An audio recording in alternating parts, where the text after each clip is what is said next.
Hello বন্ধুরা, কেমন আছেন সবাই? আশা করি ভালো আছেন এবং সুস্থ আছেন। আমার বাড়ির মধ্যে আমার সবচেয়ে প্রিয় জায়গা হলো আমার এই ছাদটা, এই বাড়ির ছাদ। কেন জানেন?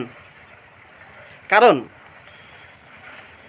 এই বাড়ির ছাদের এক পাশে তাকালে আরবান ডেভেলপমেন্টের ছবি দেখতে পাই। আরবান ডেভেলপমেন্ট, কর্মব্যস্ততা, যেখানে বাড়ি, রাস্তা, ব্যস্ত পৃথিবীকে দেখতে পাই। আমার পেছনে দেখতে পাচ্ছেন এক ব্যস্ত পৃথিবী। আর অন্যদিকে চোখ ঘোরালেই আমি দেখতে পাই সবুজে সবুজময় অনন্ত সবুজের সাগর। দেখে চোখ জুড়িয়ে যায়। যতদূর চোখ যায় সবুজে সবুজ প্রকৃতি, যেন আকাশে গিয়ে মিশেছে।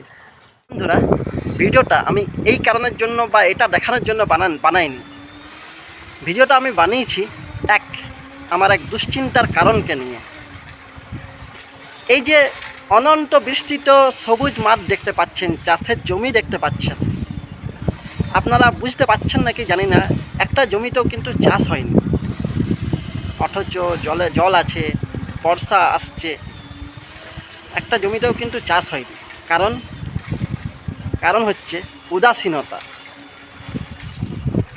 দেখুন, আমাদের ভারতবর্ষে যে পরিমাণ চাষ আগে হতো তা দিয়েও কিন্তু আমাদের সার্বিক ভারতবর্ষকে খাওয়ানোর মতো চাল বা গম আমাদের ছিল না। সমস্ত ভারতবাসীর মুখে দুবেলা আমরা ভাত বা খাবার তুলে দিতে পারতাম না। অথচ আগে বিপুল পরিমাণে চাষ হতো।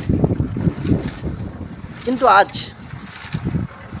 আজ আমাদের উদাসীনতার কারণে এত দিগন্ত বিস্তৃত জমি, এটা হয়তো আমি দেখতে পাচ্ছি, আপনারাও যেখান থেকে ভিডিওটা দেখছেন সেখানে হয়তো আরও বেশি জমি খালি অবস্থাতে পড়ে আছে। তো সেগুলোতে আজ চাষ হয়নি। সুতরাং এত শস্য যেটা হয়তো ফলন হতে পারত, যেটা হয়তো ভারতবর্ষের শস্য ভাণ্ডারে মজুত হতে পারত, সেটা আমাদের অনীহার কারণে সেটা আর হলো না। এর মাসুল কিন্তু একদিন না একদিন আমাদের রাজ্য, আমাদের দেশকে দিতে হবে। কারণ কোনো না কোনো দিন দেশের খাদ্য ভাণ্ডার কমে আসবে। আজ হয়তো আমরা চীন থেকে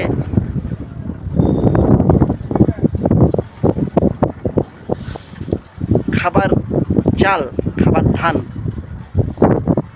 ইম্পোর্ট করতে পারছি, কিন্তু একদিন আসবে যেখানে দেশের অর্থনৈতিক ব্যবস্থা এতটা স্ট্রং থাকবে না, বা আজ যে অনুপাতে অর্থনৈতিক ব্যবস্থা স্ট্রং আছে সেই অনুপাতে থাকবে না।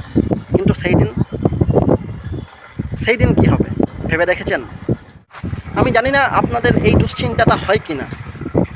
যদি হয়ে থাকে ভিডিওটাকে লাইক করুন, কমেন্টে আপনাদের মতামত জানান এবং বন্ধুদের মাঝখানে শেয়ার করুন। ভালো থাকবেন সবাই।